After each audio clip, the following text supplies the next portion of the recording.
সম্প্রতি প্রাক্তন প্রেমিক সালমান খানকে পাশে নিয়ে যে ছবি ক্যাটরিনা পোস্ট করেছেন তা দেখে অনেকেরই ধারণা এবার হয়তো বরফ গলতে শুরু করেছে সম্পর্কের, দুজন কাছাকাছি আসছে।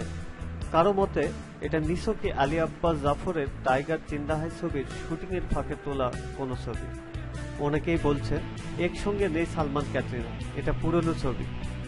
দুবাইয়ের একটি পাঁচতারা হোটেলের তরফ থেকে পোস্ট হওয়া কয়েকটি ছবি সামনে আসার পরে এবার সব জল্পনার অবসান হল। হ্যাঁ, একসঙ্গেই রয়েছেন সালমান ক্যাটরিনা এবং দুজনে কিছু সময় কাটিয়েছেন দুবাইয়ের ওই হোটেলে। এই হোটেলের অফিসিয়াল সোশ্যাল পেজে সোমবার রাতে 4টি ছবি পোস্ট করে কর্তৃপক্ষ। এখন এটা স্পষ্ট টাইগার জিন্দা হয় ছবির শুটিংয়ে এখন ওই হোটেলে উঠেছেন সালমান ক্যাটরিনা।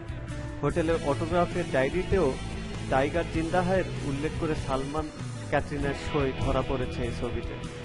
হোটেলের নতুন এই পোস্ট কি তাহলে দুজনের সম্পর্কে ফেরার আশায় জল ঢেলে দিল? না, মোটেই তা নয়। সালমান ক্যাটরিনা ভক্তরা এত সহজে হাল ছাড়ছেন না।